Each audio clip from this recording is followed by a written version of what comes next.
All right.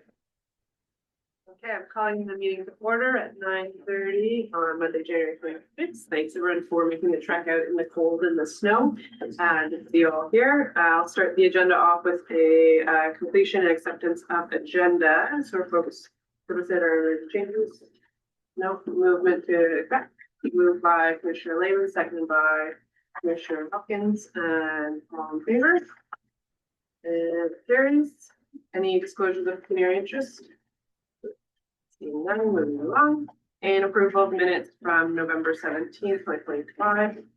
Any those? So moved by Commissioner Lehman, seconded by Commissioner Rahman. And any discussion?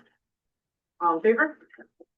Hearing none approved. I feel like I'm an auctioneer. This is great. We've got this for Speak faster. yeah. No, don't. Two communications. So we have three communications, one from the city clerk, one from the U of C, and one from additional one from the city clerk. So a motion to receive those letters, and the item number 2, the letter will kind of move down to the item number 7 for the presentation. But motion to receive the letters moved by Commissioner Hopkins, seconded by Commissioner Rahman. Any discussion on the communication? Seeing none, all in favor? And any opposed? And that carries. Okay, moving to consent items. So unless anyone wants anything pulled, seeing none pulled, then a motion to receive 4, but there will be a presentation. Is it under that one or presentation for item number 3? I wasn't planning to walk through that. Oh, no, for information. Okay, great, excellent. Okay, then a motion to approve those consent items. Moved by Commissioner Rahman, seconded by Commissioner Hopkins. Okay, any discussion on items 1 through 4? Questions? Commissioner Rahman? Thank you. Just an overall, thank you to staff for your work on the health and safety work program for 2025, the things that you did, and 2026, the things you have planned. It's helpful to see this and get a perspective of everything that's in the works. With respect to the voice of the customer survey, appreciate having it here for our first preliminary look, but looking forward to kind of diving into it a little bit deeper throughout our discussions moving forward. I was generally pleased to see that we had some gains in our feedback for accessibility, and that things other than that were relatively the same, in my opinion, just looking at the way that the data was presented. And generally, you know, I thought that it reflected the feedback I've been hearing as well. And so I thought that was very validating in a way. So I'm looking forward to additional conversations on that as we move forward. I don't know if you want to take anybody else on those 2 items, and then we can go through 3 and 4, or. Sure. Commissioner Hopkins, you had your hand up. Are you speaking to 1 or 2? Yeah, I can speak to 2 as well. I just want to thank staff for doing the survey. I found it very interesting. And again, sort of confirming what I've been hearing as well. It's also very interesting getting the stats on the ridership and who's riding the bus. And I was very surprised how dependent people that are using the bus are on our transit. So it really underscored the importance of transit in our city and how to move forward. So thanks very much for doing the survey. Is there any follow-ups, or is that your other comments, Commissioner? Not on 2. Okay, great. Then Commissioner Cox? Yes, I note that there were 693 surveys on board. That's not the totality of the surveys, because some people did it online or at tables. Through the chair, no. So the conventional voice of the customer is 100% on board, because we're trying to get riders while they're using the service. The specialized surveys were done via telephone, just because it's more difficult to do them on board on those vehicles. So do you have a sense of what the total, and I know there are people that ride more than 2 or 3 times a week, so getting rid of those duplicates, how many unique passengers do we have on the bus in 2025? Do you have any way of estimating that? Through the chair, not not really. I mean, we can look at people that buy monthly passes and assume, but even that, since we've changed the passes to be transferable, you can't really assume that that pass is only for one person. So that's a very difficult thing to determine. I'm just trying to get a sense of, what percentage of your ridership the 693 represents. Again, through the chair, so the company that we work with that does this survey come up with the number of surveys that they feel they need to be necessary to come up with that, now I forget the wording for it, but for it to be statistically valid. So they believe that within that 700 range, that means that the survey is statistically valid. And it's not just the number, it's the fact that they have surveyors on every route during every operating period. So they make sure that it's spread out system-wide, so they don't get a focus from one specific group of riders, that it's a system-wide focus. Okay, Any additional questions or comments for items 1 or 2? I'll also echo the comments in regards to the voice of the customer. I think that we've seen some improvement, especially on specialized. So I just want to say kudos to the staff team who have been able to see those improvements, especially I think that they're quite a jump. So I think that's a big win, and look forward to seeing the rest of those results as well as they come forward. Okay, then moving to items number 3 or 4. Any other comments or questions on those? Commissioner Roman? Thank you. On the capital program overview, I did really appreciate the table to show me kind of when things are coming due, what the next steps are along the way, how much funding is allocated to them. The only thing I would say is I still think the $46,000 for stop improvements is low. I understand why it's that way in our budget.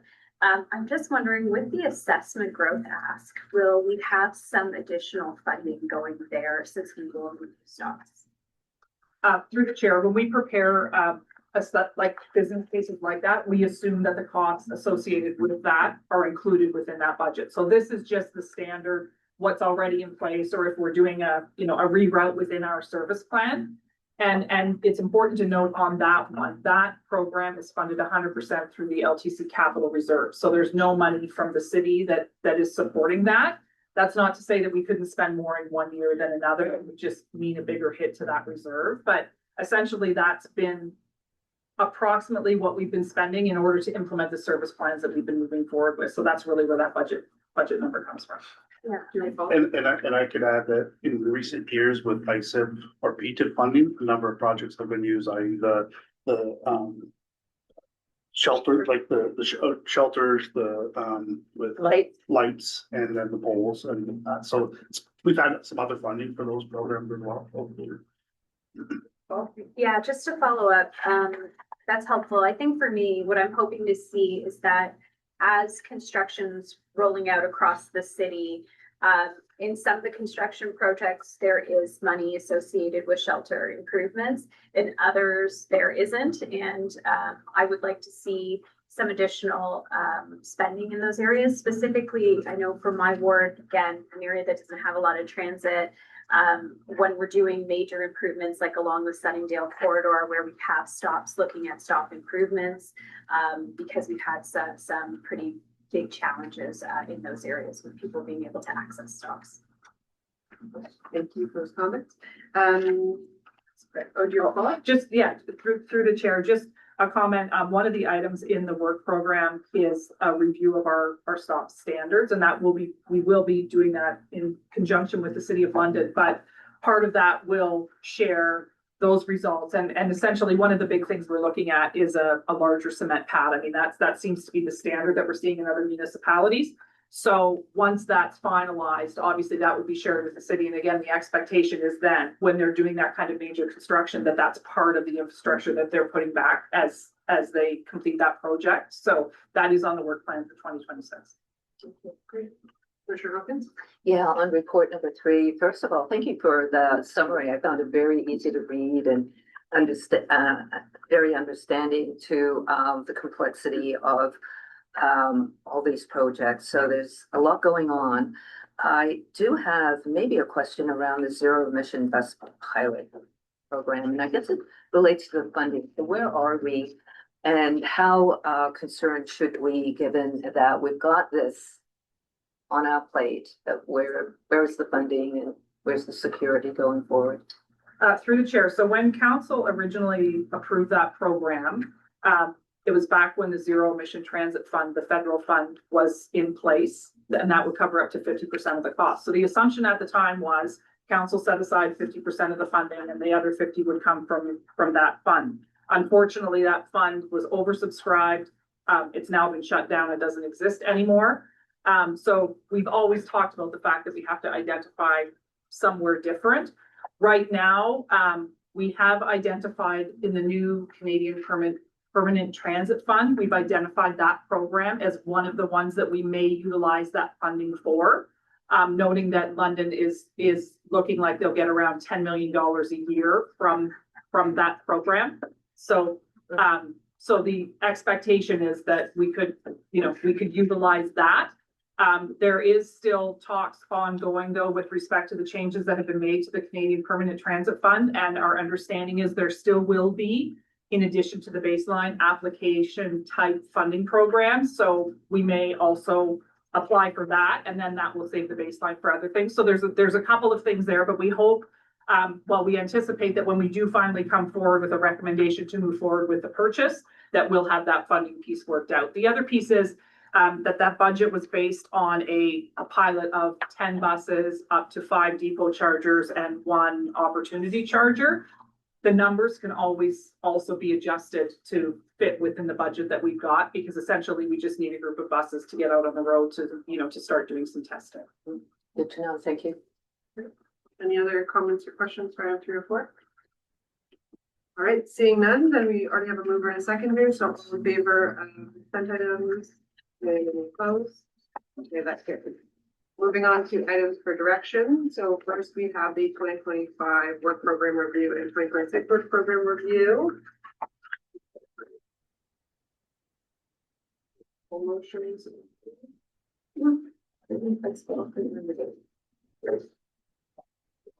There we go. Okay, so the recommendation is to approve in principle the direction of the draft 2026 work plan and confirm an updated meeting calendar schedule, which removes February, May, and September. So do I have a mover and seconder for those recommendations? We can go to the discussion. Moved by Commissioner Robbins, seconded by Commissioner Hopkins. Any questions or comments in regards to the work plan or the updated meeting schedule?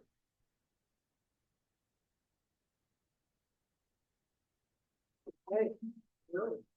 I just want to say thanks to staff for looking at the dates and then cross-referencing any important updates coming. We have one question. If there was anything that was time sensitive and we have like a gap in meeting, will we simply call a special meeting? I'm just thinking of a couple of contracts or anything that costs.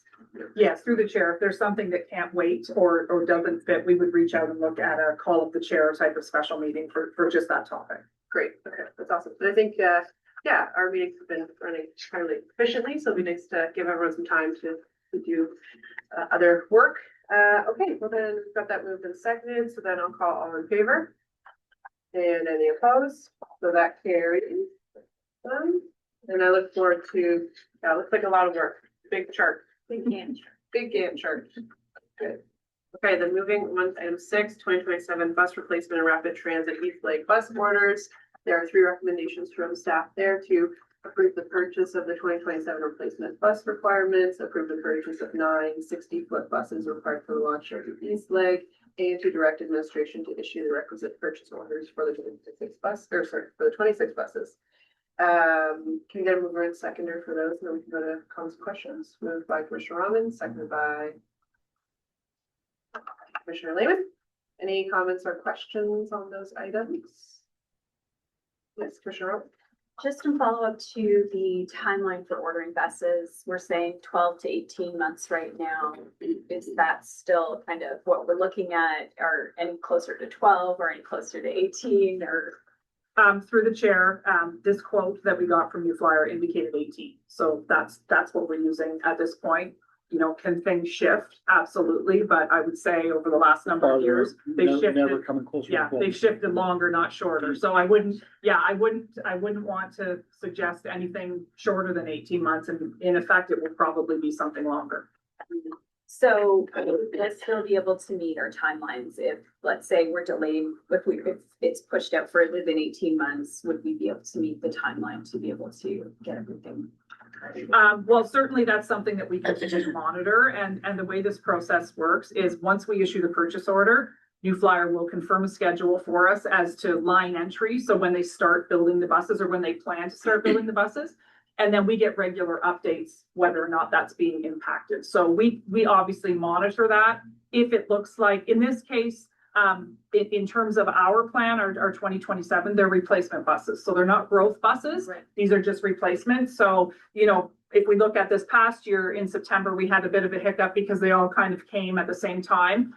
Hopefully, well, we have been addressing the staffing concerns, so hopefully that won't be an issue this year, but that is something that we'll continue to monitor, and we would give the commission a heads up if we anticipated that there would be issues. Like Kelly said, also through the chair, so this order that's coming this year has already been pushed out 2 weeks. So that's normal for that to happen, but it's becoming more than normal over the last 5 years that all of a sudden you get a phone call and it will pushed out. So if stuff gets pushed out on their end, because they have manpower issues just like we do. So. So I appreciate that and our ability to be flexible. What I want to ensure is that there isn't a possibility that we go back to the city to say we're unable to meet the timeline for this because of our New Flyer order and timing, as well as our pickups and our 3 weeks of getting the buses ready. I just want to make sure we build back enough time to be able to meet that deadline as much as possible. So through the chair, when we actually tabled this report last year with the commission, when they ordered the 2026 buses, at the time, we included commentary in there to advise civic administration that those rapid transit buses should have been ordered no later than September of 2025. We're just now getting approval to proceed. So that has been well communicated. We can't guarantee, I mean, if you look at this, if they're suggesting right now that it won't be until March that we even get approval to issue that purchase order, 18 months is very tight. Now, having said that, we also don't know exactly what will happen with construction. So, I mean, we've always assumed fall of 2027 means September, you know, does it at the end of the day as the construction rolls out. We will certainly make every effort to have those buses prepped once we've got them on site, but there's not a lot we can do with respect to the delivery timeframes, and civic administration is well aware of that. Yes, just to follow up. So if, let's say, construction's delayed further and the city's delayed in their timeline further, we have storage available for those buses. We can manage holding them. Like, we're not trying for a just-in-time delivery service. No, through the chair, no, and quite honestly, we wouldn't store the buses. We would actually put them into operation just on other routes, because the worst thing you can do with the bus is leave it parked. So we would, you know, we would make sure that they're being utilized appropriately and then would be ready for the eventual launch. Thank you. And there, from the US tariff perspective, is a renegotiation potentially, like, we see further escalations from 3 to 15% on renegotiation? Through the chair, I wouldn't anticipate anything in excess of the 15. If we look at the last year's bus orders, I think it was around 3% is what we were seeing on the buses that we received in 2026. Now, obviously, things are in a state of flux again right now, but thinking it's going to go beyond 15, that's a pretty big gap from what we experienced in 2026. Commissioner Hopkins? Yeah, thank you, and through you, Madam Chair, thank you again for the report. We're living in interesting times, and I appreciate the contingency fund that we have put aside, about $1 million. Are we approving that as well, with this recommendation for you, Madam Chair? Just wanna. So through the chair, it's not really a contingency fund. What it is the budget. So when we realized what the pricing was, we had originally budgeted in 2027 to buy 1540 foot and 260 foot. So what we did was revise that to be 1740 foot, which saves $1 million. So what that's done is given us a buffer in the budget. So we're still working with the budget that was approved. We've just built ourselves a buffer so that when the tariffs do come in, we're not going to have to come and look for more money. Hopefully that's going to be enough. Thank you for the clarification. Yeah. Any follow-ups, Commissioner Hopkins? And then Commissioner Lehman, is your hand up? No. Perhaps then from the chair, I just want to follow up on one item. You said we wouldn't, council wouldn't be approving this till March. Would trying to bump it up even into February help at all, or just, it is what it I is? mean, it will be, I mean, we can't issue the purchase order until council approves, my understanding. And I mean, I had conversations with civic administration as late as Friday, and they were indicating that it would be March before this would get on an agenda, so. Okay. SPPC, I think we can SPPC and council in February. So anyway, perhaps we can chat after, but if it can go on an earlier SPPC, even a month might be beneficial. Okay. We'll ask. Okay, any other further questions on 2027 bus replacement or rapid transit? New, so I had that moved and seconded, so calling the vote, all in favor of approval? And any opposed? So that carries. And then moving on to the very exciting 2026 service plan, conventional plan. So for this item, we do have a presentation delegation. And so I'll invite our guests up to the table. So we have President Kat, who works in UNC, as well as Janine, the Municipal Affairs Coordinator, and Coy, Provincial and Federal Affairs Coordinator. So you want to grab a seat. Start with you guys first, and then we'll move on to discussion on the item. And you folks want to take about 5 to 10 minutes, and then if we have any follow-ups, we can. But otherwise, the floor is yours. Thank you so much. Just gonna get this loaded up and then we'll get started.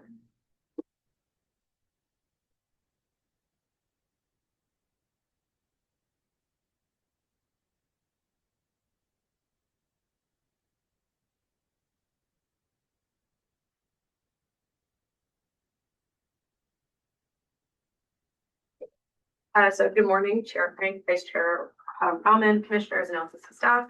My name is Kathleen Henricus, and I serve as the President of the University Students Council of Western University. I'm here today with Janine Gu, who is our Municipal Affairs Coordinator, and Koi Liu, who is our Provincial and Federal Affairs Coordinator.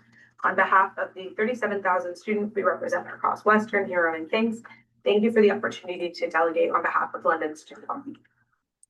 Many learners, including students, have raised various concerns they have with the reroute of Route 10 away from Western campus.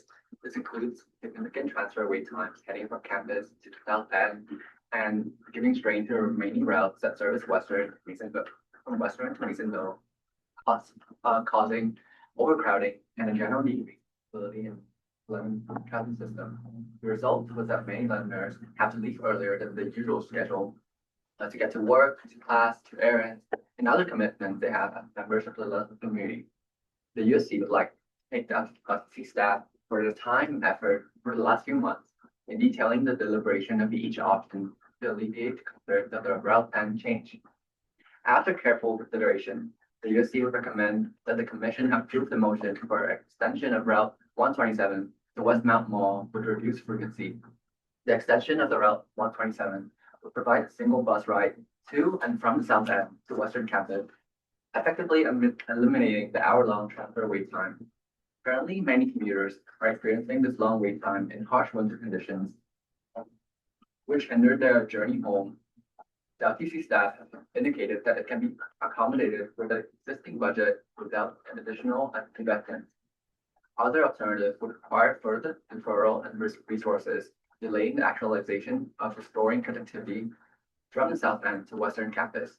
We hope that the Commission votes for extension of Route 127 to Westmount so that Londoners can expect a drastic decrease in this transit time. Commuters will experience improved transit and enhanced rider satisfaction in this geographical area that has historically been underserved. Staff report number 7 also includes other recommended service change, increasing the service capacity on Route 90 when an additional bus provides Londoners, including students, with a more reliable option to get from the Richmond Gates to Masonville and downtown. Additionally, decreasing headways during the AM peak, and late evening to Route 93 would be a notable step to improving the crowded conditions from Western to Masonville. These amendments are a good starting point for further actions in ensuring that Londoners can rely on London Transit to be safe and reliable in getting them where they need to go. However, it is important to note that there's still many improvements that need to be made for alignment with the city's long-term goal. The segment from Western to Masonville with additional bus route for 93 included in the draft 2026 service plan would still result in one less bus from Masonville to Western during peak times. And that's in comparison to what we had last year with the 10.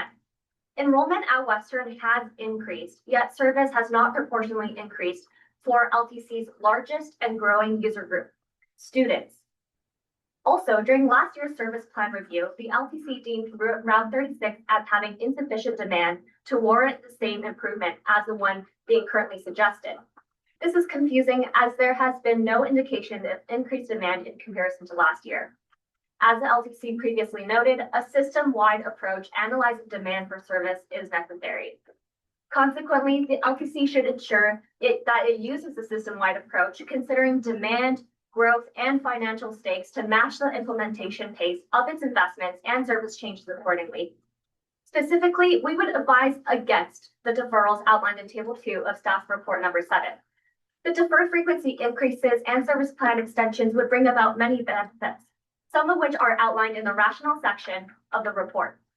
Increasing the service span of Route 6 for late night transit would encourage enhanced economic activity in the downtown area, boosting the late night economy, and help London showcase itself as a UNESCO Heritage Music City. Moreover, starting service earlier for routes 6, 33, 102, and 106 would provide a reliable option for Londoners to get to work in the early morning, like today.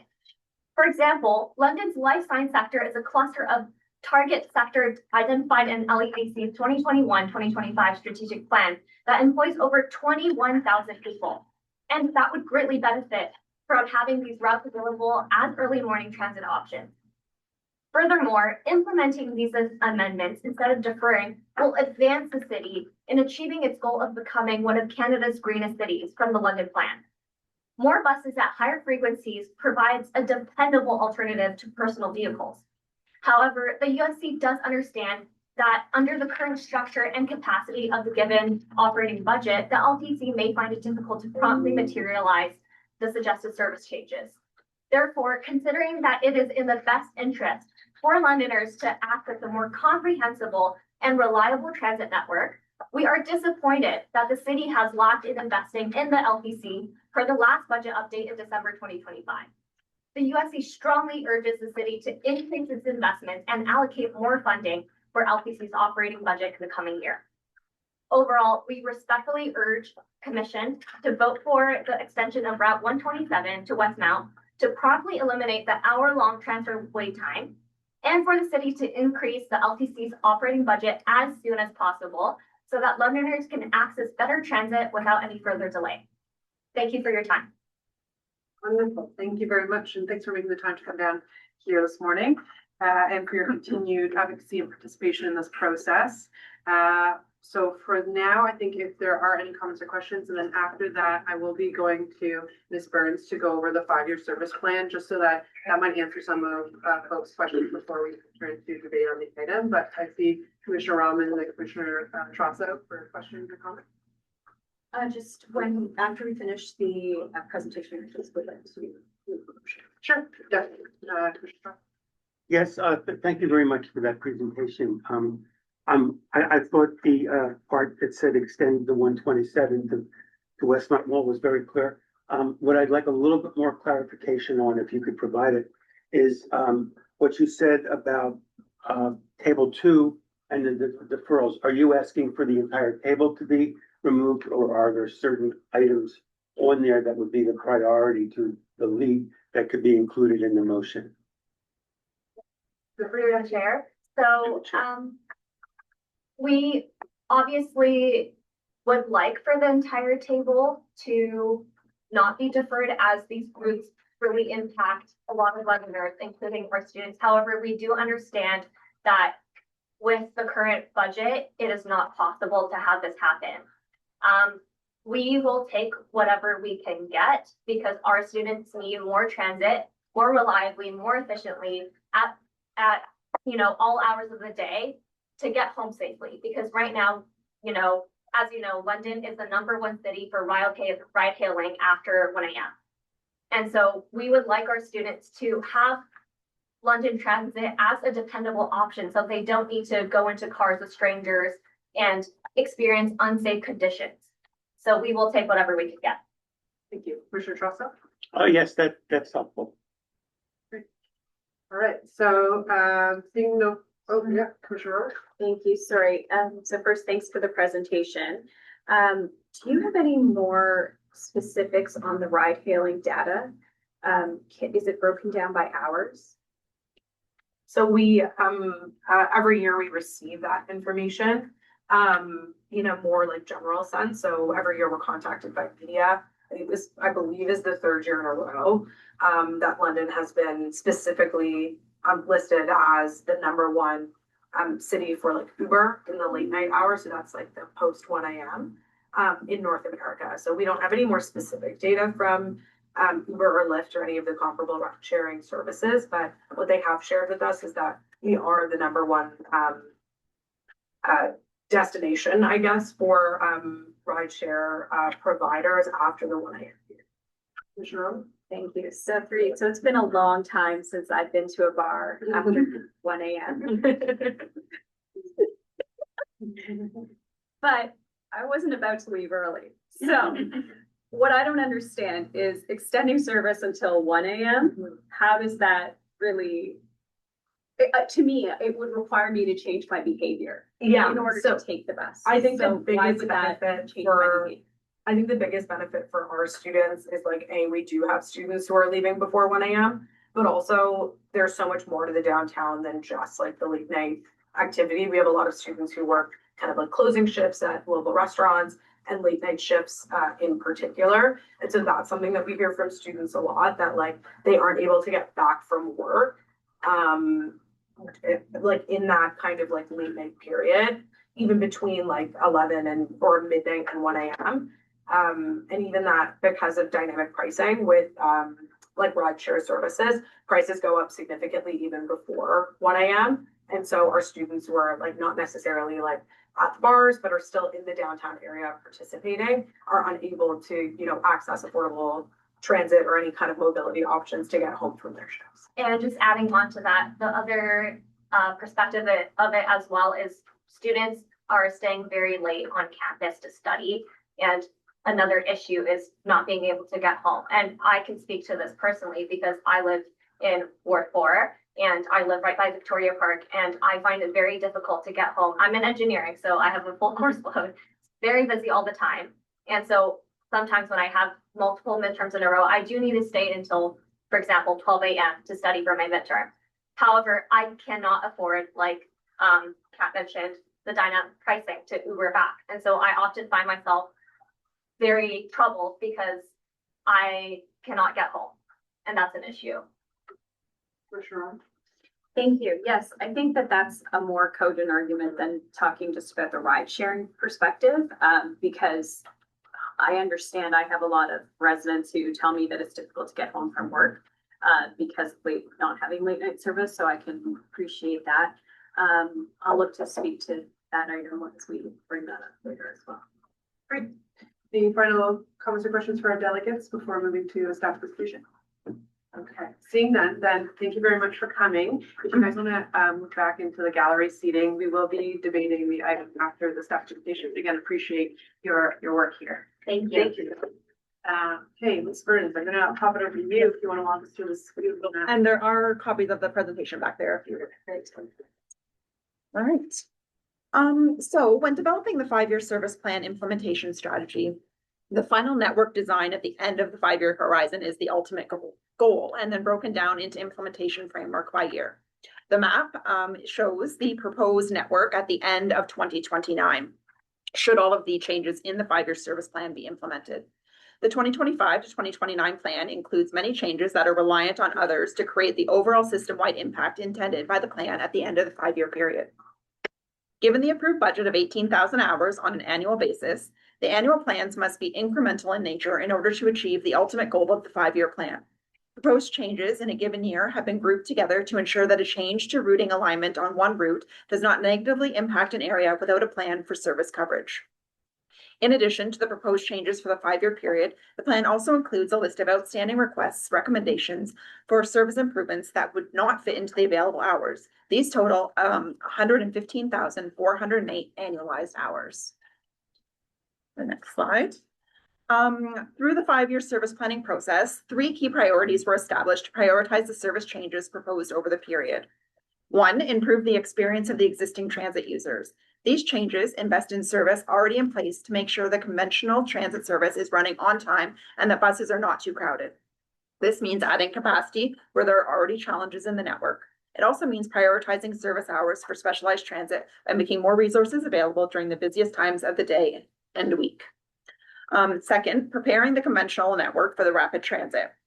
By the end of this plan horizon, rapid transit will be in operation, providing an enhanced quality of service for Londoners. Some routing changes outlined in this plan are intended to feed into the rapid transit network. And finally, expanding the network. The City of London is growing rapidly, and the need for transit service continues to increase. Several changes to the network are proposed, which would see new service in areas which are currently underserved by London Transit. As part of the planning process, in preparing the 5-year service plan, public engagement sessions were held to hear changes that residents wanted to see with the transit system over the period. Public engagement for the 5-year plan included virtual presentation, in-person meetings, and an online survey. The online survey had 1,157 responses to provide feedback on the changes, as well as opportunities to provide feedback on any other changes that residents wanted to see on the system. Frequency and reliability continually showed up as top priorities for improvements to existing service. Additionally, requests for changes in the North and West End accounted for over 40% of all service requests across the system. This feedback tied directly into the changes recommended in the 5-year plan, with a focus on improving current service levels to address on-time performance and improve frequency of service, while also making adjustments to route alignments to better serve the North and West Ends of the city. The 5-year plan is used as a framework for the annual service planning process. The proposed changes in the 5-year plan for a given year are assessed against current operational conditions, such as crowding, schedule adherence concerns, load counts, etc., as well as feedback from the public and operators to determine which changes are most pressing to be implemented in a given year. Changes that are unable to be accommodated within a given year due to budget and vehicle limitations are then deferred for consideration for future service plans. When moving elements of the 5-year service plan between years, careful assessment is required to ensure that changes that are reliant on one another are implemented at the same time. Deferred changes also have to be carefully considered to determine in which year they may best fit to ensure that the ultimate goals of the 5-year service plan are still able to be achieved over the period. As noted previously, a main focus of the 5-year service plan is addressing ongoing operational concerns. Issues such as where the most crowding is occurring in the system is one area of focus of the assessment. As the map indicates, there are some very distinct areas currently seeing crowding, including along the Oxford corridor, through the Aldersbrook area, and along Highbury to Fanshawe College. Many of these areas are recommended to see frequency increases as part of the 2026 service plan to help address the areas considered to be the highest priority for 2026. Noting not all areas with crowding conditions will be able to be addressed as part of the 2026 plan. On-time performance data is also assessed through the review process to identify schedule adherence concerns that can be addressed through the service planning process. As indicated, Route 90 experienced an average delays of 10 minutes on weekdays in the fall of 2025. To address these ongoing delays, which are also anticipated to increase given the extensive construction along the Wellington for the Wellington Gateway project, the 2026 service plan recommends adding an additional bus to improve reliability of the Route 90 service. There are other routes which also experience schedule adherence issues. However, changes have to be prioritized not only on the highest need, but also what will fit within the approved budget hours and, more importantly, within the approved number of expansion buses for a given year. In addition to the data that is assessed to help determine priorities for implementation in a given year, public engagement is also used as feedback into the final recommendations for each annual service plan. Public engagement usually consists of a combination of in-person meetings, phone calls and emails with passengers, and an online survey. For the 2026 annual service plan public engagement, there was approximately 105 attendees at the in-person meetings and 513 online surveys were completed. Planning staff also initiated follow-up conversations with approximately 48 customers. Overall, the feedback for the proposed changes was positive with overwhelming support for the extension of Route 91 to Argyle Mall and significant support for the proposed frequency improvements, especially on routes 93 and 31.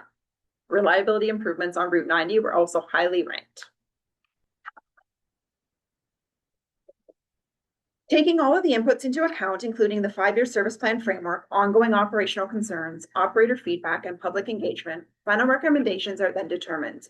The main focus of the recommended service changes for the 2026 plan are to increase frequency to address crowding and decrease wait times, extend service span, and improve reliability.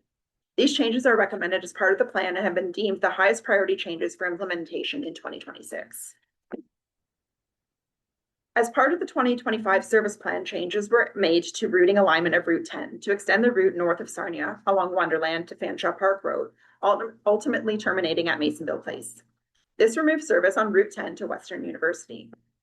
Since the implementation, concerns have been raised from University Student Council, primarily concerning the loss of direct service from South London, specifically the Westmount area, and fewer buses traveling between Masonville and Wester. While there are 3 fewer buses per hour between Masonville and Western in the PM peak period, ridership trends and demand are not showing concerns with regard to crowding. As the graph on the bottom right illustrates, there are some specific trips in which the load on the bus is above the seated capacity. That being said, there's still standing capacity on the bus. Trips surrounding the busier trips are generally well below the seated capacity, indicating that students are taking the bus that is going to get them to campus as close to the start of class time as possible. Route 31, on the other hand, is showing loads significantly above seated capacity for multiple trips in a row, indicating that passengers could be passed by a number of buses before being able to board the bus. With a current frequency of 30 minutes on Route 31, passengers may experience significant delays due to crowded buses. This is the type of data that is used to compare crowding conditions between routes to help prioritize where service changes are most needed in a given year, keeping in mind budget and vehicle limitations. As part of the 2026 service plan, changes are recommended to improve the frequency of Route 31. This will not only help to improve crowding conditions currently being experienced on the route, but will also add additional frequency along the Sarnia corridor to reduce wait times for transfers. Route 93 is also recommended to see frequency increases in 2026 during the AM and PM periods, as well as during the early evening. This will add an additional peak period vehicle, increasing capacity between Masonville and Western. To address the concerns raised by Western regarding the loss of direct service and reduced capacity between Masonville and Western, a number of routing modifications were assessed. As said in the staff report, it should be noted, however, that making changes will reverse changes made as part of the 2025 plan, not only having repercussions on the overall 5-year plan, but also eroding customer confidence in the service planning process. Should it be determined that a change is required to address some of the concerns raised by Western, staff recommend the extension of Route 127 to Westmount Mall on reduced frequencies of between 17 and 60 minutes, depending on the time period. This option addresses the most pressing concerns raised by Westerns in the Westmount area with regards to the loss of direct connection to Western. The reduction in frequency allows for the changes to be accommodated within the existing budget, so not to impact other proposed changes as part of the 2026 service plan. While there will be some impacts to residents in the Beaverbrook and Capulet area with the removal of Route 127 service, Route 27 will continue to operate through the area, providing direct service to Western on an 11-minute peak period frequency. The biggest impact of the change will be the reduced frequency along the Sarnia Road corridor. The impacts will be slightly offset by the recommended frequency improvements on Route 31. The other assessed options either only address the Masonville capacity concerns, which after evaluation of ridership and load volumes have been determined that there is capacity on multiple routes traveling between these destinations, and Route 93 is recommended to have frequency improvements as part of the 2026 plan. Or the overall impacts were too great for other passengers. For example, returning Route 10 to Western will have a negative impacts on scheduled adherence for the entire route. Since the modification in September, there has been approximately 8% improvement on on-time performance on Route 10. Many of the other changes also require a significant number of service hours and peak period vehicles to implement the change. This would impact the recommended changes for 2026 and have a cascading effect on the overall 5-year service plan, as additional changes would have to be deferred. Subject to the Commission approval of the 2026 Conventional Service Plan, the next steps associated with the implementation of service changes include the preparation and production of new schedules, layovers, time points, public timetables, and operator sign-up, updating the AVL system, updating schedule information for Google Maps, and undertaking a communication program, including printed ride guide maps, onboard and stop level notices, website updates, social media, as well as internal information screens and postings for operators. With that, I'd be happy to answer any questions. Thank you very much. That was super helpful. And it definitely helps me understand the process that goes into determining what recommendations are made in this decision, how many different variables and pieces of data you look at. So I appreciate staff's work on putting this all together. And then also, I really appreciate the presentation. Thank you.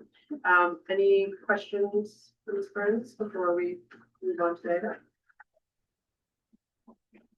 You did your job. Oh, okay. So you did too well. Too well. Yeah, I'm not sure where to ask this question, so I might as well start with this. Route 6, being specific to the request to extend after 1 p.m. for the delegation. What changes have we made to Route 6? And if you can give, if any, and if you can give a little bit of background on those So, changes. As part of the 2026 service plan, there are some plans to extend service on Route 6, which increase the frequency between 9 p.m. and 12 a.m. to 25 minutes. In the past, we have also made frequency improvements on that route as well. The Route 6 services not only Western, but also University Hospital, St. Joe's Hospital, Victoria Hospital, and Parkwood. So it is one that we do focus on as far as when we're looking at shift times for staffing at the hospitals as well. Yeah, good to know, especially with the hospitals up there as well. The other question I have, and just for my information, I know when I was younger and leaving at a bar, I would always try to leave before 1 to get the bus back, or the subway. So do other municipalities extend past 1 o'clock, or are we unusual to sort of have the cutoff at 1 o'clock? Through the chair, yes, there are other municipalities that do run some late night service. Oftentimes that is reduced, so they're not running their entire system late night. They do have some routes that go longer. Now that does tend to be often larger municipalities that do have that service, something like in Ottawa, in Toronto, those types of things. But yes, there are other municipalities that do run later service hours. Thank you. Any other questions on the presentation?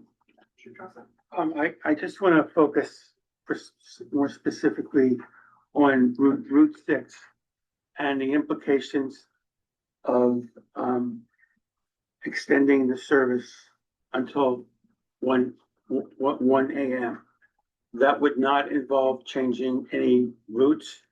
It would not involve putting different people on. It would just require a sort of tweak to the schedule and the incremental cost of another run or two.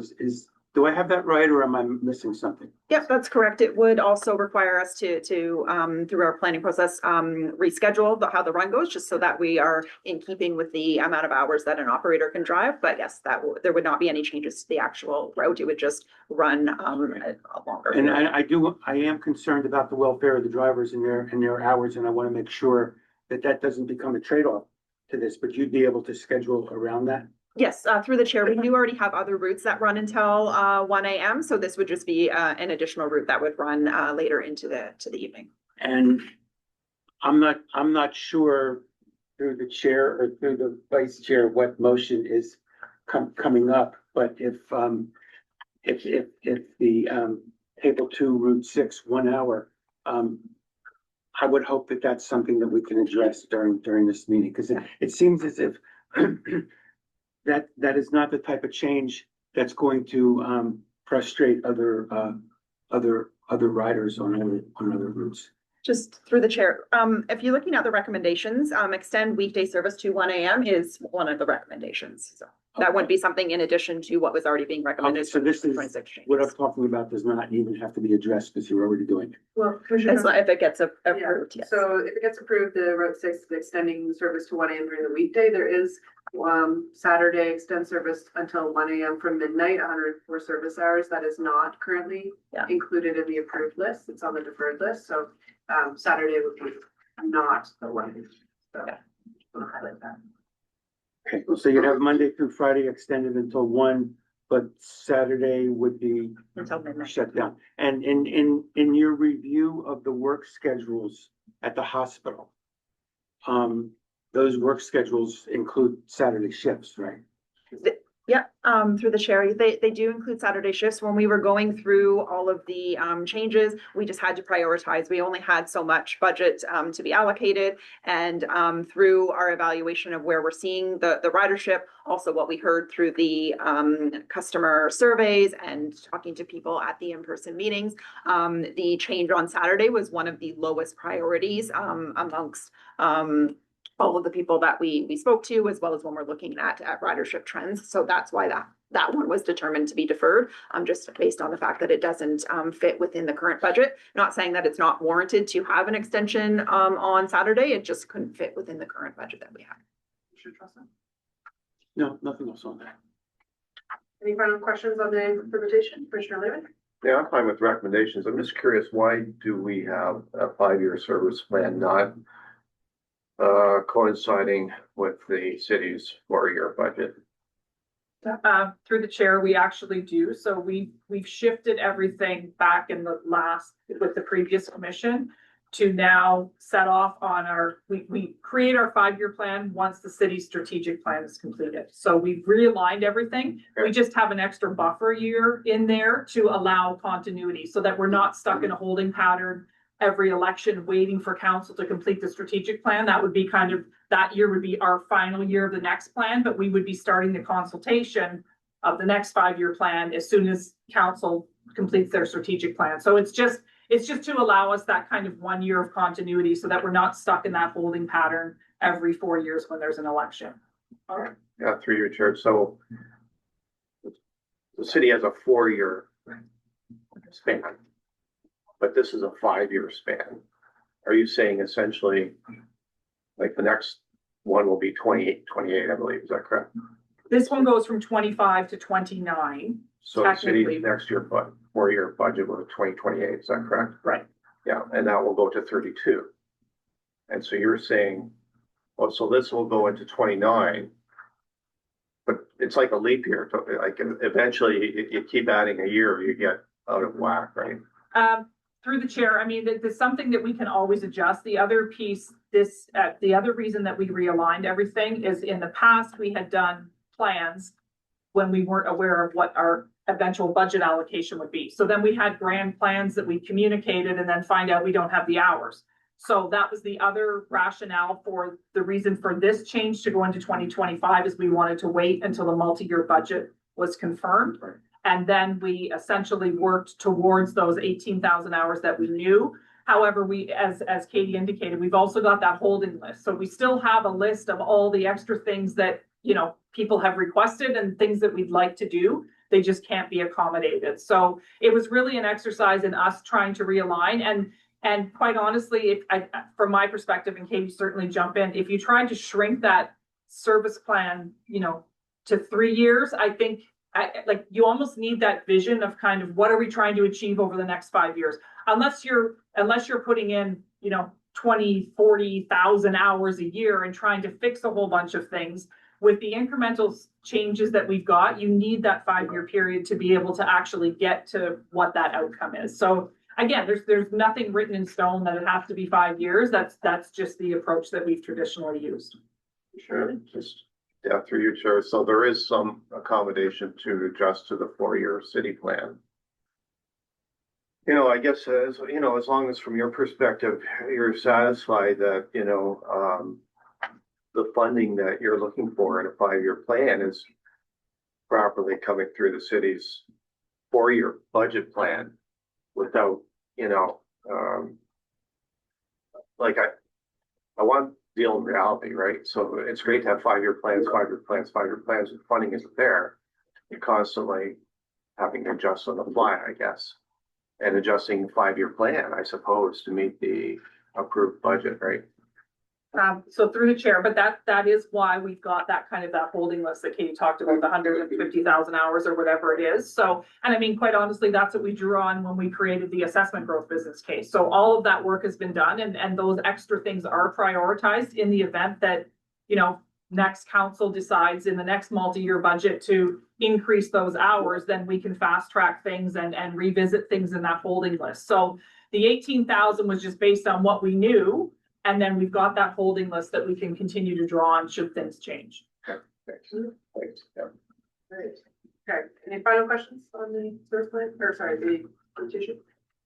None? Okay, thank you very much. So then we'll be moving over to the discussion about service plan. Commissioner Roman. So I would like to put a motion on the floor.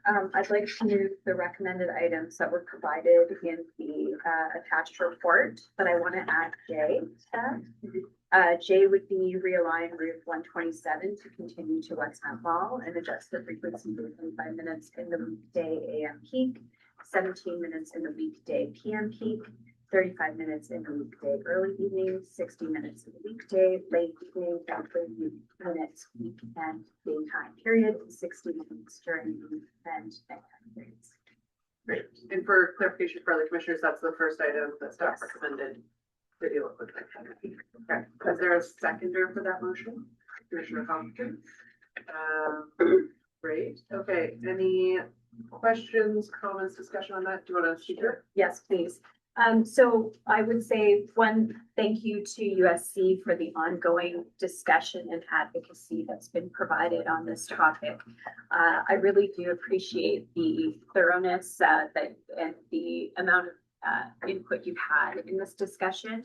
I feel like we're in good hands from the amount of data-driven engagement you have for the future, because what I took away from this discussion is just that you thoroughly analyze things from all angles, looking at the impact to students that are involved in the system and using LTC. So really do appreciate the work that you undertook to really understand student voice on this matter. We want to make this right. I think that that's my first priority, is to make sure that we are seen and felt to be listening to our very important customers. And so with that, I think realigning Route 127 to continue to Westmount helps to address that, as well as some of the other things that are already included in the recommendation with Route 90 and 93. So for that reason, I'm moving those items. I do have a question for staff though, if that's okay. My question to staff is, I know we talked about some repercussions of this change potentially to those in the Sarnia Beaverbrook area, especially with Route 27. Did we analyze, excuse me, what, if we approve this, what that could look like in terms of how many hours impact it would have? Is there any adjustments elsewhere that we could make to be able to continue to provide a better service to those folks as well? So through the chair, if you look through the other recommendations, there was another not recommendations, other things that were considered. We did look at maintaining the frequency of the 127, but that was going to cost significant hours, which would mean eliminating a number of the items that were proposed in the 2026 service plan. So that is why we are looking at reducing the frequency. To be able to go into the Beaverbrook area just based on turns and where traffic signals and all that kind of thing are, it wouldn't be possible to do it in both directions going to and from Westmount. So that is not something that we considered, noting that the people along Capulet will still have the Route 27, which operates on an 11-minute peak period frequency. Thank you. Did we consider any Route 27 changes to be able to offset the 127 changes? Through the chair, we did not look at that because again, that would take additional hours to be able to do anything with the 27, and with it being a significantly longer route than the 127, it would take substantially more hours to be able to increase frequency on that, as well as it would require vehicles, which we don't have. And as we talked about earlier today, the lead time for those are 18 months. So that wouldn't be possible at this time. No, thank you. Those are all my questions. I do realize that there are impacts to the decisions that we are making, and that there are riders that will be influenced and impacted. I think that from the feedback that we received, this is kind of the best that we can do to fulfill those needs at this time. So I'm happy to put that on the floor for discussion. Thank you. Commissioner Hopkins? Yeah, thank you, Madam Chair, and happy to second the motion going forward. I do want to thank the students for their involvement. But I'd also like to thank staff for the work as well and coming up with a solution. I don't think it's a solution that we can all sort of come together. Realigning 127, it's such a long route. My question to you, Madam Chair, as well, is just want to make sure that we're understanding what happens in the summer months. Is there a concern there with the use of the changes, how that is gonna work? Are we able to adjust, or I'm just trying to understand. A lot of this route is used by students. Things change in the summer. Will the frequency be adjusted, or how does staff look at this? Through the chair, the 127 actually does not operate during the summer months, because it is a student route. We have that with a number of our other routes, like the 102, the 104, the 106, because they are very highly focused student routes. So with the extension to Westmount, that would again not operate during the summer months, just to be able to be accommodated still within our existing budget. Right, and maybe through you, Madam Chair, that's really good to know. So it would come back in September and continue into the next year with these changes with this motion. Thank you. Commissioner Miller? Yeah, so, I've learned in traffic, it's easy when people say, well, I want an advanced screen here, or I want another light here. It might help that one particular intersection, but then it's a domino effect, right? So not a zero sum, or it is a zero sum game in a way. While it might address some concerns that were raised by the delegation today, I'm speaking on behalf of those that are, and the impact of routes on Sarnia Road, Beaverbrook area, Capulet. We have a traffic issue on Wonderland Road. And if there's going to be a move to reduce bus service in those areas, which are growing, I'm concerned that we're going to get people out of the habit of taking transit. There's more people considering it. In fact, we're just going to put a pedestrian crossing on Sarnia to allow more access to the bus stop here. There's development directed for students along Sarnia Road, west of Wonderland, being built with the consideration of transit service, I think being as it is. So my concern, as we are seeing success on those routes, and the impact, which if I read your report as far as time and crowding, is not as, it kind of contradicts a bit what I've heard with the delegation. I would really caution folks on making this change. I think staff has been expressed by Councillor Hopkins. This is a big, complex spaghetti ball, right? And a lot of study has been done to see how we can maximize service within our budget. And to pick areas for changes, again, I'll go back to my traffic analogy, might solve one issue here. There is certainly an impact. So I can't support it for that reason. And I think in the Northwest area, I'm hoping to see we can get more folks considering transit, students especially. And if we start to reduce service there, well, we're getting some traction, especially within the developments that are coming on. I don't think that's the right way to go. Would you like me to call item J separately then? That's Yes, the I 127. appreciate that. And then the rest, you're fine. I'm Wonderful. totally fine with the other recommendation. Thank you. Commissioner Trossel? Thank you very much. I want to start by also just echoing what I've said with the chair, really commending you for your work on this. One thing I have a lot of confidence in you for is that you consult very broadly with your constituents, and the numbers that you show, both in terms of your reported attendance at things like tables in the student center, surveys And I think most significantly for us commissioners, the number of, actual emails that we've received. Now, I've received a lot of them because I understand that they're all going to the commissioners.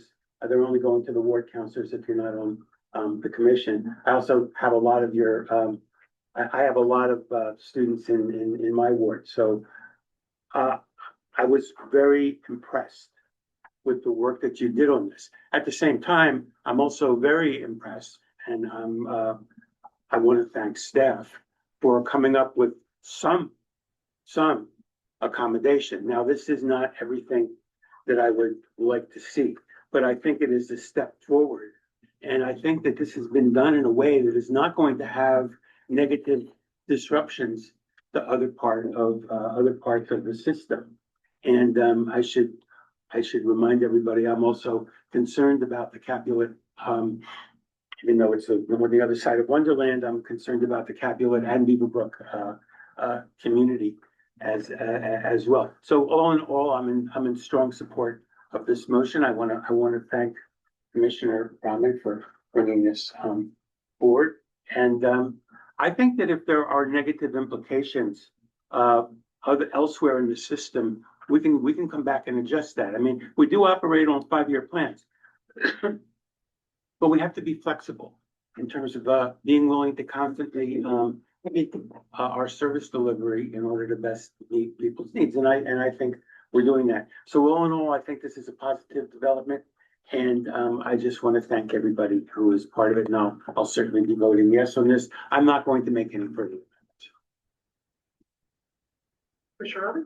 Thank you. I'm just wondering if staff can speak to the 2027 assessment growth. This is Kingsburg Hyde Park and how that might, because it goes down Sarnia Road as well, as far as I understand. And it connects into some of the potential new developments that are also coming in that corridor, as well as expand service around Coronation Drive. So I'm just wondering if you can speak to how that 2027 assessment growth might further help the area if we were to make the changes to 127. Yeah, through the chair, the changes to the proposed adding the addition of the Route 40 would actually come into effect for 2028, just based on the timing of everything with the assessment growth, if that plan is approved. It would see the new route, as you mentioned, operating between the Hyde Park area, traveling along Coronation, South Carriage, and then Sarnia all the way over to Western. That would add additional frequency. I believe right now that it is proposed at a 20-minute peak period frequency for that route. So that would add a little bit more capacity on there. It would still be below what we are at currently because the 127 operates on a 10-minute peak period frequency. So even with the changes to the 31 and the addition of the Route 40, there would still be a slight reduction of frequency along that corridor between, specifically between Wonderland. So you mentioned that it would be difficult to enhance the service because it's a longer route and going in and out of some of those entry points would be difficult to extend and would require additional buses. Potentially. Is there anything that we could do using reserve dollars to be able to help offset some of that? Through the chair, there would be nothing we could do during the PM peak period because that would all require buses, which we don't have. So if we were to make any other changes, it would all have to be outside of the PM peak period, noting that PM peak period is really where we see the most demand for that service. And for the, let's say, AM peak period, we're not seeing enough movement to look at augmentation anyway with some potential reserve dollars. Through the chair, we hadn't considered reserve dollars. We were looking at what we had approved as part of our budget. Okay, thank you. If we were to look at using any reserve, would we be in a position to make that decision at the next meeting in order to do that? Is that something we could approve at the next meeting versus does it have to be done today? If we wanted to do any enhancements to that route. So through the chair, I'm noting that we now don't have a February meeting. It would be March. And there is a lot of work that has to go into implementing this, specifically with any changes to the ride guide maps, which go to our map developer usually in February. So it would be preferable to have changes made or decisions made at this meeting. Thank you. But if we were to entertain changes, we could potentially look at an emergency meeting to do so. Call the chair. Yeah, yeah, potentially. Thanks. I'll continue to support the changes on the 127 and try to find some ways to mitigate some of those changes using potential reserve fund allocation that we didn't really kind of consider using reserve fund for at this time, and I would prioritize that ahead of the deferred or the deferred list that we have as well. Yeah, thank you. I just have a quick follow-up question on 127. It is approved when all the changes take place. Through the chair, that would be part of our regular implementation, so that would happen in September. Just noting that we have already signed the work for our February sign up, which takes effect on February 1st. And then the next sign up is our spring sign up where the 127 doesn't operate. Any further questions or comments? The reserving line, Dan? Okay, I will be supporting items A through I as well as J. I kind of heard from students that they would like to see those changes made and those enhancements made. And I also want to echo the sentiments. Thank you to staff for collaborating and finding a couple different options for us to look at. I really appreciate having variable solutions and being able to pick through those. I was wondering to staff, so I had just drafted this, an amendment in regards to having the Saturday Route 6 open until 1 a.m., which is 104 service hours. I was wondering how much 104 hours ballpark range cost is, and if we have that in the reserve fund. I don't know if not. 90, okay, and do we have, what is the reserve fund that would come out of, and also how much? I mean, through the chair, we are in the process of updating all our reserves. There would be $90,000. The issue will be that's not sustainable. It's not sustainable to fund permanent growth through the use of reserves.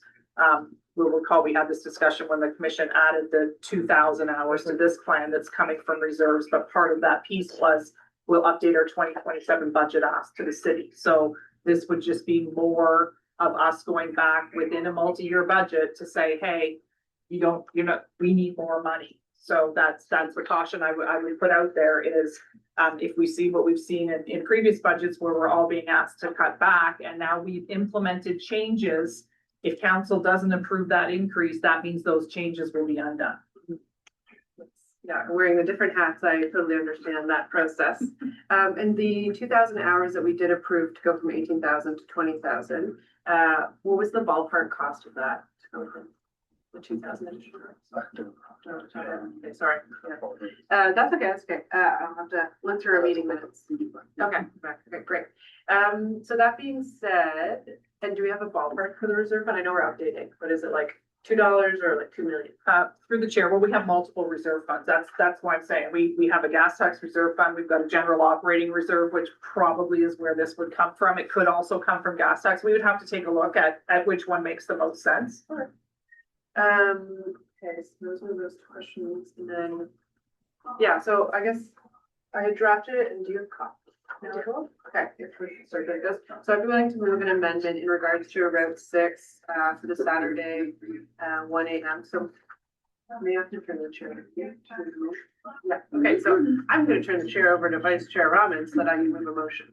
Thank you. I have the chair. Please go ahead. Thank you. So in regards to Route 6, it's 104 service hours and it would be for Saturday, extending it until 1 a.m. Do you want to see if I have a seconder before? Yeah, thank you. I will look for a seconder to that motion. Counselor Hopkins who seconded it. You may speak. Go ahead. Great. So specifically in that, I have heard from students that extending Red 6 as much as possible in the evening would be great, but I also have heard from folks who work at the various hospitals. I have a couple people that live in my ward who rely on the bus to get to work, and having a later end time throughout the weekend as well on weekends for their shifts would be of an advantage. And I do understand that we have already allocated 2,000 hours from a reserve fund, and then that would go to council in the next budget update to ask them to continue that on. And this would be adding an additional 104 service hours a year. Again, I am wearing my commissioner hat, and in this regard, I am hopeful that council would see the need, but I remain optimistic in that. And in fact, I hope that in the future we see more than 18,000 or 20,000 hours. But that is, of course, up to the discretion of the future council. That being said, I would love to see the service, again, all of the service improvements that we're looking at in addition to the change for 127 and this additional 104 hours, I think is greatly needed. Of course, all the 4,000 hours, we know that there are folks who are waiting to use those service hours as soon as we implement them. But I do see, again, next on the top for me would be the Saturday evening service. So would love the support on that amendment, but yeah, I'll finish my comments there. Thank you. So on the amendment, any other speakers? Counselor Hopkins. Yeah, Or thank Commissioner you. Hopkins, sorry.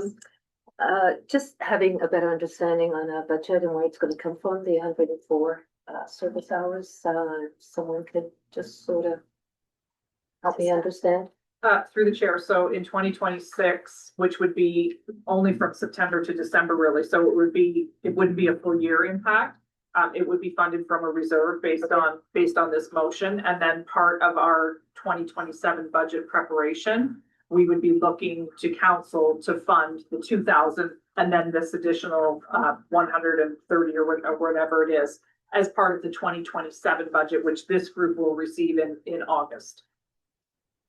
Okay, thank you. I just want to, I'm happy to second. I've heard loud and clear from students the importance of,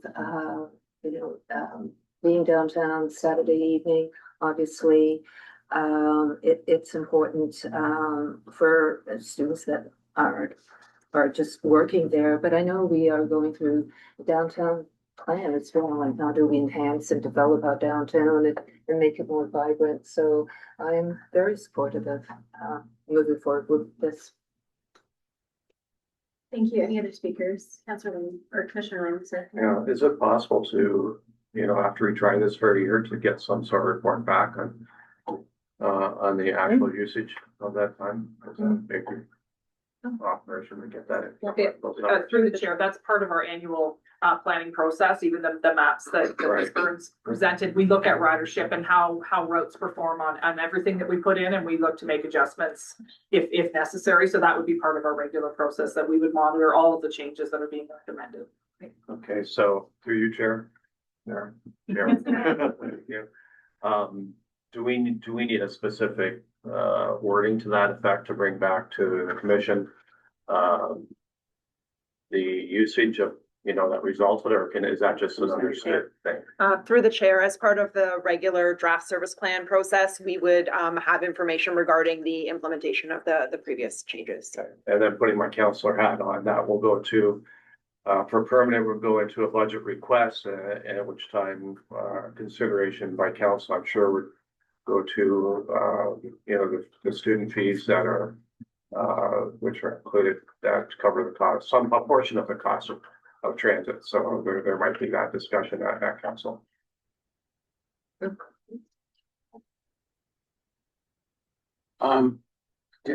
Commissioner Tressa, go ahead. I'm sorry, just for clarification on that, does council play any kind of role directly or indirectly in the negotiation as to the fees, or is that something that's done entirely by LTC, and what ability would council have to do that? I'm just a little confused now. Through the chair, the negotiation of those contracts has historically been between Western, Fanshawe, and LTC. So council did not play a role. The role that council ultimately plays is deciding what the allocation that council is willing to invest in the LTC budget, and then it's up to us and the commission to figure out how to best utilize those dollars. Commissioner Tressa. That's it. Thank you. Yes. One item that has come up, as well in the last year was, some discussion about the USC having some funding for late night service. I'm not sure exactly where they're at with that, but I am wondering, if it would be required to pass an amendment for staff to further engage with USC to look at late night service options in regards to funding, or if staff are able to do that with them. That's a question. Would you like direction on that? Through the chair, we already have been, working back and forth on that, so I don't believe we need anything further. If I may speak from the chair, on this item. So with respect to, the city's downtown plan, my understanding is that this is a higher recommendation on our priority list, is this potential recommendation. The way I read this motion is reserve fund for 2026 and 2027. I just want clarity on that.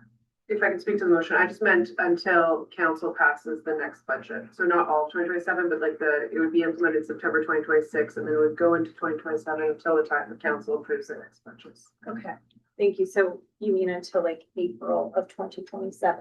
Through the chair. So when we table the 2027 budget with this commission, it would include the annualized costs of those 2,100 hours. It wouldn't be, we'll pay for it until April, because we need to fund an annual cost to council. So essentially, your motion should be that we use reserves for 2026, and that the 2027 budget that we bring back to this commission includes consideration of all these additional hours for the full annualized cost. Okay, thank you. So the $90,000 that was estimated, that was an annualized cost. So I assume that we're only considering a 3-month cost on that. Correct, because it wouldn't go until September. Okay. So here's my challenge with this. Council will consider this as a high level priority on the downtown plan, of which they have money in the Economic Development Reserve Fund. So my understanding was the council may look at funding any potential changes that come out of that plan, out of the Economic Development Reserve Fund. So for me, that's a signal that council supports the direction that's put on the table through the downtown plan. I kind of feel like we're in a way preempting that plan, and therefore preempting council's support for the plan. So I like that we're staging the request by having the weekday till 1 a.m. request fulfilled, but that deferred request of the weekend, I can see that being a high level priority for council, and I think it's just one before the other. And to be quite honest, I would rather have council funded out of the Economic Development Reserve Fund than have LTC funded out of our reserve fund at this time. I think it's a different signal. And if we go into the, into the budget with 2027 budget from LTC with this much in additional hours, I think we may become challenged if, again, direction is to pull back on our spending for the commission. So I personally won't support it at this time, the amendment, but could support it coming out of the downtown master plan.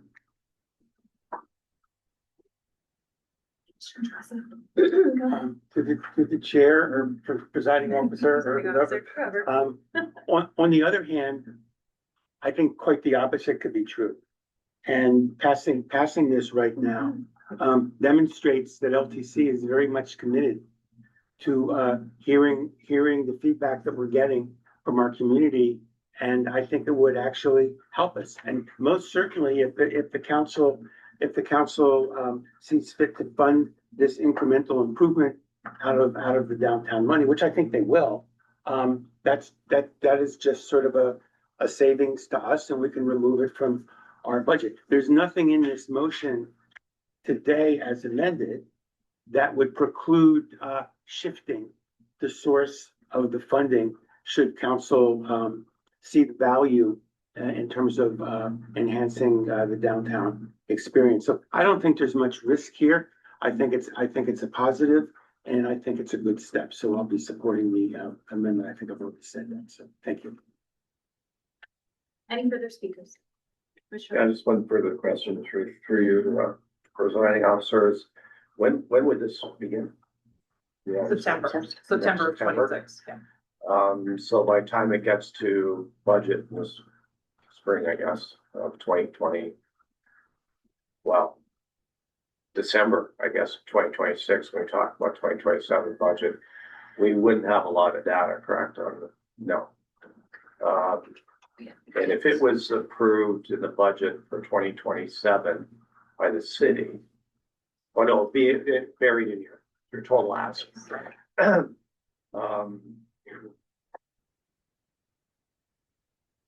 We would still have the numbers in time for, or council would still have the numbers in time for the multi-year budget, actually. But with the specific thing, I'm kind of keen to see those numbers, you know, it's, I know it's a perceived thing, I've always, that is important, right?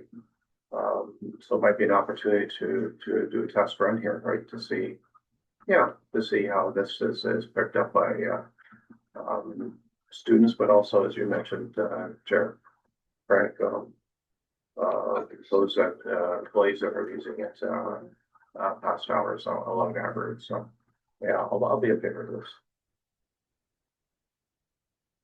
Just one other thing, just so that the commission is aware, that there are other routes that currently do operate till 1 AM along the Richmond corridor between downtown and Western University. So this would just be an additional route. It's not the first route operating along that corridor. So we do have some ridership as right now to see where that is. Great, yeah.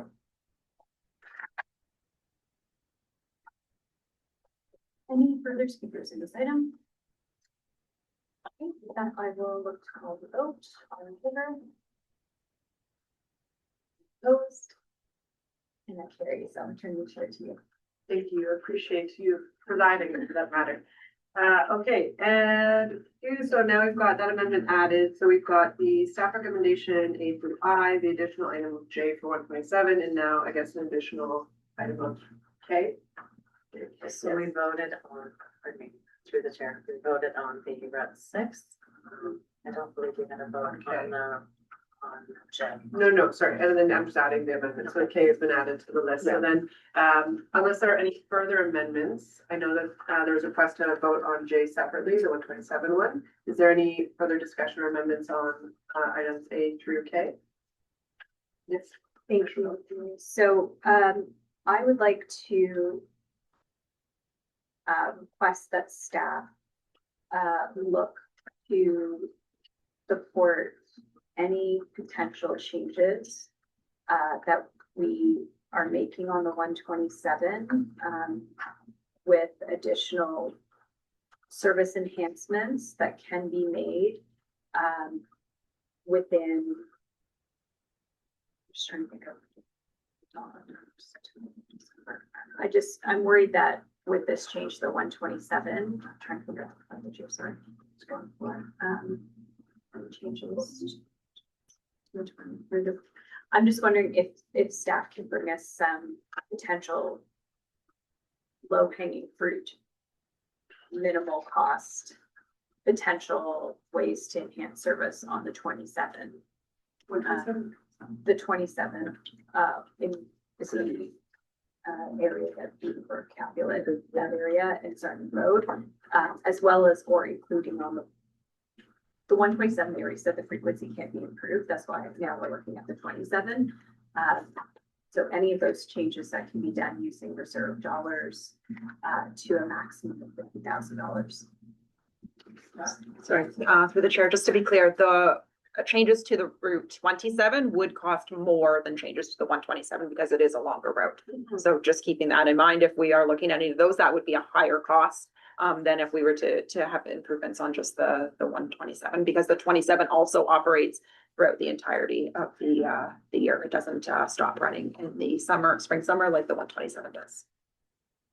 Thank you. And then if I may, so I'm looking so that it has less impact on those riders in this corridor. So I'm trying to find a way, whether it's on the 127 or the 27, to help those that are going to see some impact by the changes to the 127.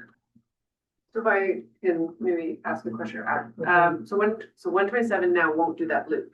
And so I feel like enhancements to 127, to your point, perhaps might not improve the people who live on the loop. Yes. So 27 though, it sounds like, operates throughout the year, it might be more money, but the 27 doesn't loop in that Capital Beaver Brook. Correct, yes. So any changes to the 127 would enhance capacity along the Sarnia corridor. But if you're looking specifically into the Capulet and Beaverbrook area, that would be the Route 27. And Commissioner Roman, are you hoping to approve like people in the loop, or would it be okay if they walked out of the loop to Sarnia and then pick up 127 and increase frequency? Because I see two different. Yeah, I think I would like it if staff could bring us back options on either of those so that we can have that discussion, and I would support use reserve fund dollars to a maximum $50,000 to be able to do that. Okay, just for crafting language, so a request to staff to report back, I guess it'd be at the March meeting on options for 127 improvements, up to a maximum of $50,000 for 2026 fall implementation. Is the 50,000 annualized? Like, is that, because you? Yes. Yes, so the 50,000 is not, it's the annualized cost. Annualized cost, so it might be 15, 20,000. Yes. Okay, is that kind of the direction you want to head it? Yes. Did that sound like a sentence? Yeah. Did it sound like a sentence? So if you're okay with that, would you read it out and maybe also there's a second? So I've read that, the commission requests staff support, request staff report back at the March meeting, potential changes on routes 27 and 127 to address the concerns, noting that the amount, would come from reserve at, maximum 50,000 annualized cost. Okay, so let's move to the floor, and then I have one question when you read it.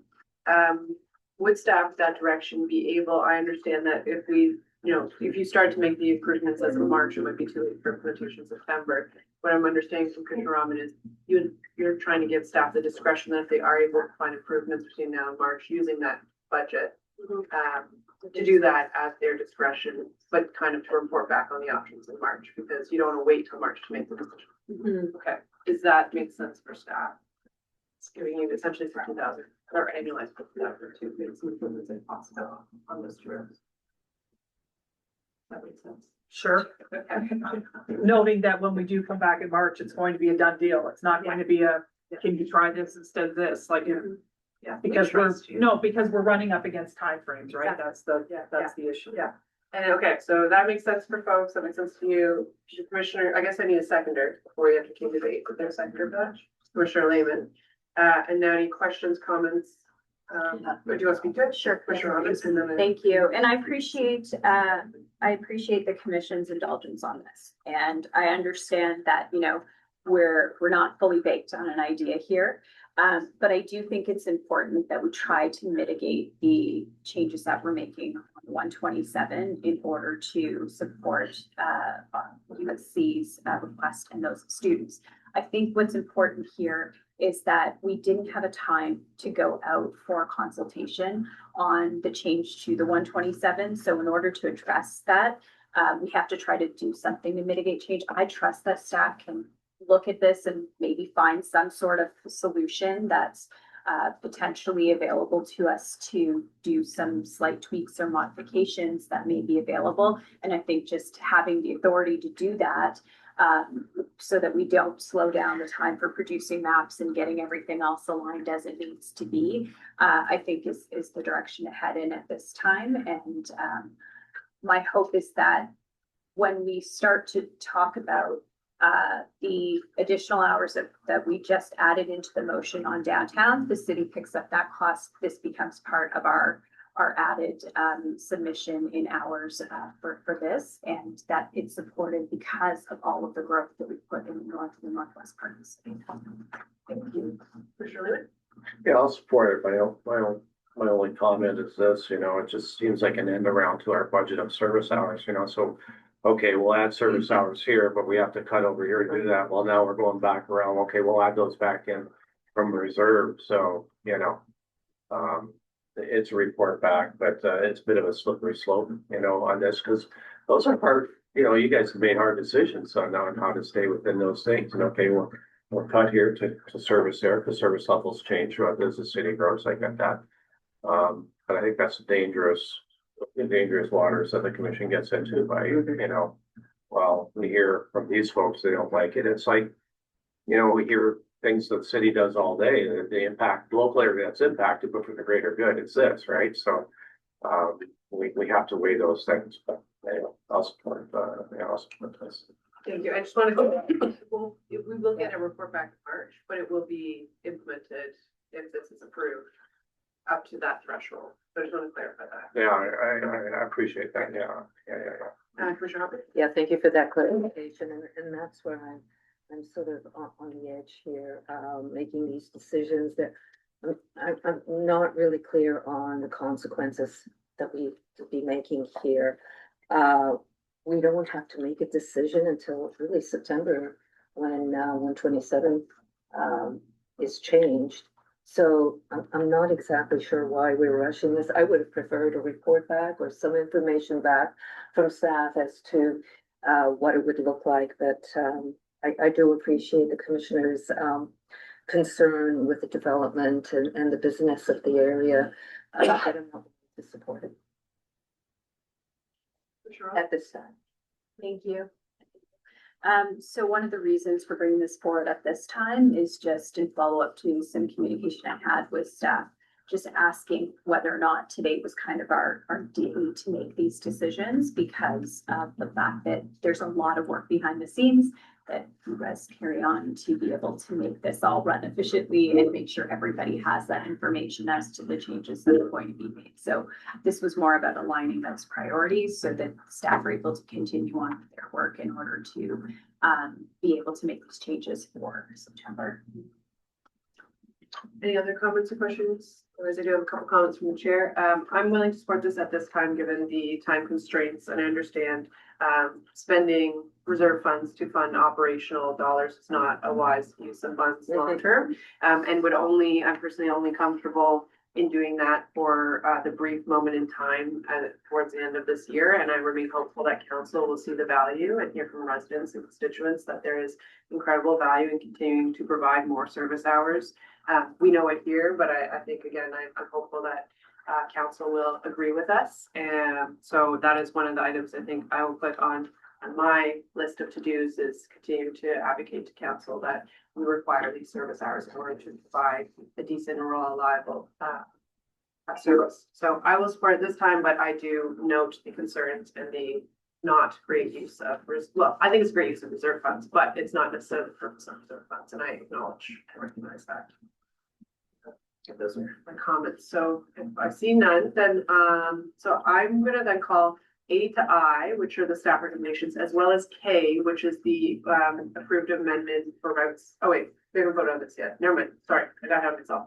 On the floor is Commissioner Rahman's amendment in regards to the threshold of $50,000 to be spent by staff at their discretion in the next couple of months to enhance the either 27 or 127 item. So that item is on the floor, which would be L, item L, right? It's a new letter. Okay, item L. So we have a vote on that. So it's moved and seconded, and I'll call the vote. All in favor? And any opposed? That carries with one opposition. Okay, so that's item L now. So we've got A to I, which is staff recommendation, as well as K, which is the Route 6 additional Saturday hours, as well as item L, which is the one that Commissioner Rahman we just passed. So I may call those all together unless anyone wants that vote, because I do know that 127 you wanted separate. Yes. Commissioner. J is the changes to 127, you're gonna call that Separate, yeah. So I was just trying to essentially put everything else together unless anyone wants, would you like L called separately? Okay, so L and J called separately. And K, wonderful.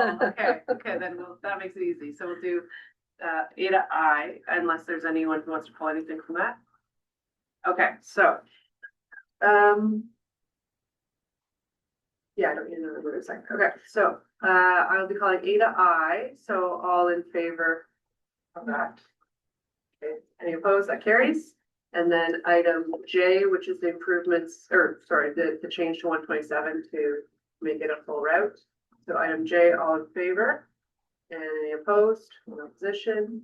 Item K, which is the Route 6 Saturday service, all in favor? And any opposed? No opposition. And item L, which is the 127 or 27 enhancements. So all in favor? And any opposed? Okay, wonderful. And that. All right, thank you. Sorry for that full alphabet of amendments. Appreciate your work on keeping track of all that. So that is our 2026 conventional transit plan service. And again, thank you to staff for all the work. And I know we kind of throw you some curveballs and apologies for that, but sometimes we wake up feeling the face off. But I appreciate the work on that. And again, appreciate the work that students have done. So next on the item will be in camera items. So I will call for a motion to move in camera to consider the following. We have two items. One is litigation discussion regarding matters of litigation or potential litigation, including matters before administrative tribunals related to human rights complaints pursuant to section 239(2)E of the Municipal Act, as well as a personnel matter review of the general manager's performance evaluation pursuant to section 239(2)B of the Municipal Act. So can I get a mover and seconder for those? Moved by Commissioner Trosso, seconded by Commissioner Lehman. All in favor to move the camera? And it carries. So I'll ask our guests if you wouldn't mind leaving as well. Thank you. And now moving back into open session, I'll ask the vice chair to report out. Thank you. I'm pleased to report that progress was made on the executive committee. Thank you. And our next meeting date is now Monday, March 30th at 9:30 a.m. And I will take a motion to adjourn. Moved by Commissioner Hopkins, seconded by Commissioner Lehman. All in favor? That carries and the meeting is over. Thank you. Yes,